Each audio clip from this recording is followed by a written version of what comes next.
दोस्तों, जिस प्रकार रशिया और यूक्रेन में हालात खराब हो रहे हैं और अटैक्स रुकने का नाम नहीं ले रहे, ऐसे में आपने काफ़ी सारी न्यूज़ देखी होंगी कि किस प्रकार यूक्रेनियन लोग सड़कों पर आकर बर्फबारी में स्टेशंस पर और चर्चों में जाकर रेगुलरली प्रार्थना करने में लगे हुए हैं ताकि उनके देश में परमेश्वर की शांति हो। लेकिन क्या आप जानते हैं कि इसी युद्ध के दौरान यूक्रेन में अब ज़्यादा से ज़्यादा लोग पवित्र बाइबल को पढ़ने लगे हैं ताकि परमेश्वर की इच्छा को जान सकें। शायद आप में से काफ़ी सारे लोगों को इस बात पर विश्वास नहीं होगा, जैसे पहले मुझे भी नहीं हुआ था, लेकिन वर्ल्ड क्रिश्चियन न्यूज़ के मुताबिक अब यूक्रेन के लोगों में बाइबल की डिमांड बहुत ही ज़्यादा बढ़ चुकी है। अब यूक्रेन के लोग ज़्यादा से ज़्यादा पवित्र बाइबल को ढूंढ रहे हैं और ज़्यादा से ज़्यादा पवित्र बाइबल को पढ़ रहे हैं कि आखिरकार हमारे देश के लिए परमेश्वर की क्या इच्छा है। आर्टिकल के टाइटल में इस प्रकार लिखा हुआ है, Ukrainian churches call out for more Bibles as Russian troops arrive in Kyiv.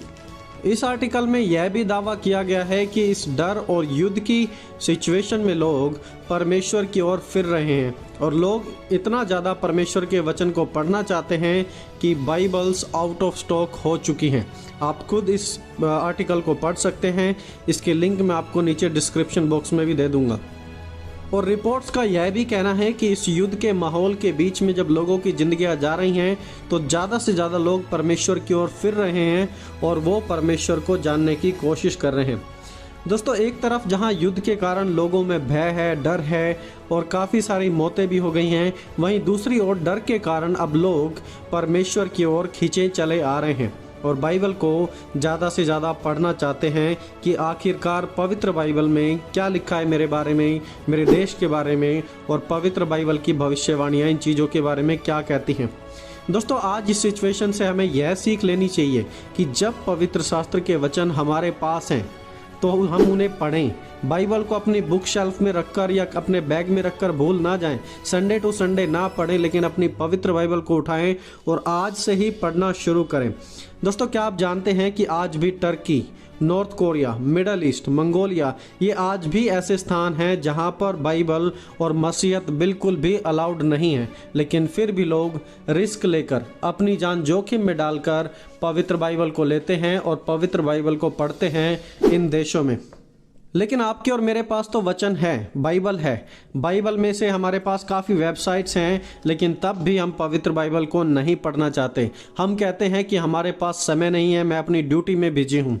देखिए, साउथ कोरिया के लोग नॉर्थ कोरिया में वचनों को भेजने के लिए SD कार्ड पानी की बोतल में या डब्बों में डालकर उन्हें नॉर्थ कोरिया की ओर बहने वाली नदी में डाल देते हैं। आप खुद देख सकते हैं कि ना जाने क्या कुछ ये लोग करने के लिए तैयार रहते हैं ताकि परमेश्वर के वचनों को अनजान लोगों के बीच में, अविश्वासी लोगों के बीच में भेज दें ताकि वो भी परमेश्वर को जान सकें। लेकिन हम आलसी हैं, हमारे पास टाइम नहीं है। हम कहते हैं कि हमारे पास सिर्फ टाइम नहीं है, हम संडे को ही पढ़ते हैं, हम सिर्फ यूट्यूब पर या फिर चर्च के पास्टर पर डिपेंड रहते हैं। लेकिन दोस्तों, आज यूक्रेन के लोग वचन को पढ़ना चाहते हैं, लेकिन वहाँ पर इनफ बाइबल्स नहीं है, उनके पास वचन नहीं पहुँच पा रहा है। ये उनकी सिचुएशन है। देखिए, आमोस भविष्यवक्ता की भविष्यवाणी में क्या लिखा हुआ है। उन्होंने इस प्रकार लिखा, देखो ऐसे दिन आते हैं जब मैं इस देश में अकाल करूंगा, उसमें ना तो अन्न की भूख और ना पानी की प्यास होगी, परंतु यहोवा के वचनों को सुनने ही की भूख और प्यास होगी। तो भविष्यवाणी में लिखा है कि एक ऐसा अकाल पड़ेगा जहां भूख और पानी के पीछे लोग नहीं भागेंगे, खाने पीने के पीछे नहीं, लेकिन परमेश्वर के वचनों की भूख होगी, परमेश्वर के वचनों का अकाल पड़ेगा और लोग यहोवा के वचन की खोज में समुद्र से समुद्र तक और उत्तर से पूर्व तक मारे मारे फिरेंगे, परंतु उसको ना पाएंगे। दोस्तों, कैन यू इमेजिन कि परमेश्वर के वचन का अकाल पड़ जाएगा, लोग परमेश्वर के वचन को ढूंढेंगे लेकिन वचन उन्हें कभी नहीं मिलेगा। लेकिन फिर भी आज जब वचन हमारे पास है तो हम वचन के प्रति सीरियस नहीं हैं। एक और तरीके से साउथ कोरिया के लोग नॉर्थ कोरिया में वचन को फैलाने का काम करते हैं। वहीं साउथ कोरिया के दूसरे कुछ और लोग अलग तरीका अपनाते हैं। ये साउथ कोरिया के लोग रात के समय एक पैराशूट या फिर एक बड़ा सा गुब्बारा नॉर्थ कोरिया की तरफ उड़ाते हैं। ये गुब्बारे नए नियम से भरे होते हैं और जब ये गुब्बारे नॉर्थ कोरिया में पहुंचते हैं और जिस किसी के भी हाथ लगते हैं तो वहाँ के लोग उन गुब्बारों के अंदर से नए नियम को प्राप्त करते हैं और ये ऐसा सोचकर भेजते हैं कि एटलीस्ट कुछ लोग तो उस नए नियम को पढ़ेंगे और परमेश्वर को जानेंगे और कुछ आत्माएं बचाई जाने पाएंगी। तो इस प्रकार साउथ कोरिया से लोग नॉर्थ कोरिया में परमेश्वर के वचन को फैलाने की कोशिश कर रहे हैं। दोस्तों, कोलंबिया भी मसीहों के लिए एक बहुत ही डेंजरस देश है, जहां पर हर साल हजारों मसीहों को बाइबल का प्रचार करने के लिए मार दिया जाता है। लेकिन इतने मुश्किल हालात होने के बावजूद भी रोलो जैसे लोग परमेश्वर के कार्य को बखूबी करने के लिए जंगली हिस्सों में भी करते हैं। रोलो कोलंबिया में रहने वाले एक पास्टर हैं जो कि बाइबल बांटने के लिए गहरे जंगलों में चले जाते हैं और वो भी आतंकवादियों के बीच जंगलों में। रोलो से एक बार पूछा गया था कि आप बाइबल बांटने के लिए इतना बड़ा रिस्क क्यों लेते हैं, अपने जीवन को भी कुर्बान करने के लिए तैयार होते हैं।